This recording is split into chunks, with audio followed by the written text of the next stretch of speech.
Lin Jarvis, Managing Director, Yamaha Motor Racing. Last year, Yamaha won everything. Can you see it being as successful this season? Well, 2009 was probably the most successful season for Yamaha and racing for many, many years. We won not only in MotoGP everything, but also in other disciplines such as Superbike, also Supersport, Motocross.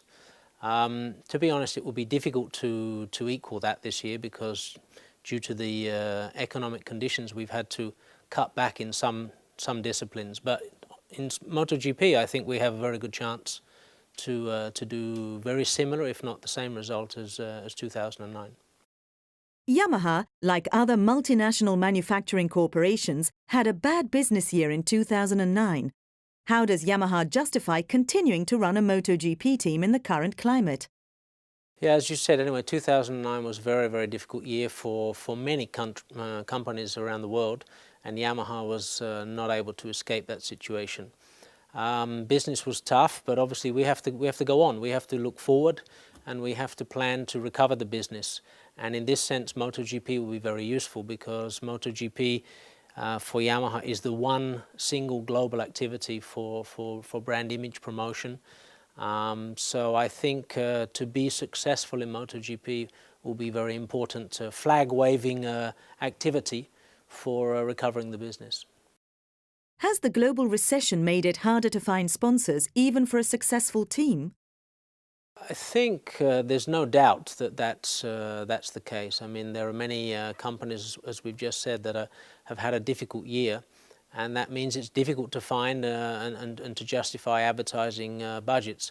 We are very fortunate that we managed to retain all of our existing sponsors. All of our sponsors of 2009 have stayed with us, and even some new ones have joined. So we're fortunate, but there's no doubt it's tougher. Can you tell us about the 2010 sponsors lineup of the Fiat Yamaha Team? Yeah, as I said, we are fortunate to keep all of our main sponsors from 2009 season. So obviously our title sponsor Fiat being the most important. We also have Petronas on board. We have Packard Bell. We also have Yamalube with us. And new sponsors for next year, we have also Yamaha Indonesia have joined us as an additional sponsor to promote their marketing in Indonesia, the most important market in the world for Yamaha.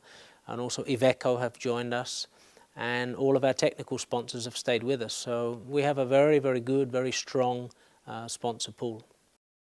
The Fiat Yamaha team has some new staff members, especially within Jorge's crew. Can you introduce them? Yeah, we have two new members for this season in Jorge's crew. That is Wilco Zelenberg, who is the new team manager. Wilco has been with Yamaha for many years, an ex-GP racer and Supersport racer as well. Been with Yamaha for many years, and last year was managing the successful World Championship winning team in the Supersport class. And he will also be joined by Davide Marelli, who is the new data analyst for Jorge's crew. And we think we have a very strong crew on Jorge's side, and also the very strong World Championship crew on Valentino's side. Everybody stays with us. Is Yamaha still supportive of the current new engine rules, or would you like to see them changed in some way? Well, these new engine rules have been introduced, of course, after much discussion between the MSMA and Dorna. So at this moment, of course, Yamaha as MSMA member supports those rules.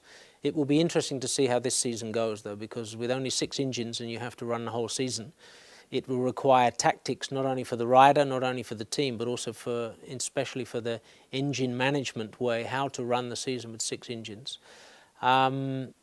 Of course, we have to see how it goes. We have to see how this season pans out to see whether adjustments will be needed or not for the future. And in 2012, they're planning to change the capacity, and that will also bring on a whole new set of rules. Will Yamaha be supplying the same package to all of its riders this year? Well, we have 4 riders in our program next year, 2 in the Tech 3 team, and obviously the 2 riders in the Fiat Yamaha team. The bikes fundamentally are the same or very, very similar. I would say the performance capacity is almost identical. But as is normal, the factory team will always get the latest developments and the latest evolution. So the bikes will not be identical, but they'll be extremely close in performance. How do you plan to manage the competition within Yamaha this season, with Valentino and Jorge, but also Ben Spies? Should be very, very interesting, I think. Same as last year was interesting. I think the battle between the teammates of Jorge and Vale last year was one of the fascinations of the MotoGP season in 09. I think it will be very similar in 2010. Obviously, they will start the season straight away at the first race, knowing that they are two of the main candidates for the title. I believe we will manage it by the maturity of the riders. We have luckily two very intelligent, very mature riders, very professional, and I believe that they will handle the situation as well as they did in 2009. With regards to Ben coming on board, I think Ben will be in the top group, but I think I expect the top four will be one step ahead, so I fear more the competition from Pedrosa or Stoner. What are you expecting from rookie Ben Spies in 2010? Ben has a learning year really ahead of him. Of course, he's now over 2 different seasons done a few GP races already, so I think he's ready to enter into this class. But being ready or being ready to win are 2 different things, and so Ben will have a year to learn everything about the MotoGP world. There will be no pressure on him, certainly not from Yamaha's side. I think you'll see some exciting races. There's no doubt that he has the capacity to fight even for the podium, but basically step by step a learning year. How much of a plan is in place for him? Could you envisage him moving to the factory team at the end of this season? Ben has a 2-year contract with Yamaha. So eventually 2011 season is not yet determined which team, which program he will be in. Let's see, because this year in 2010, one of the main issues I think in the sport will be the contractual negotiations for all of the 4 top riders, because Vale and Jorge, both of them, their contract expires at the end of 2010. And it's the same for Casey Stoner and Danny Pedrosa. So nobody knows what will happen exactly in the 2011 planning. Our ideal vision at the moment would be to retain Vale and Jorge in the factory team, and obviously keep Ben in Tech 3, but let's see how the season evolves. Last year, Valentino said that he didn't see him and Lorenzo remaining in the same team beyond next year.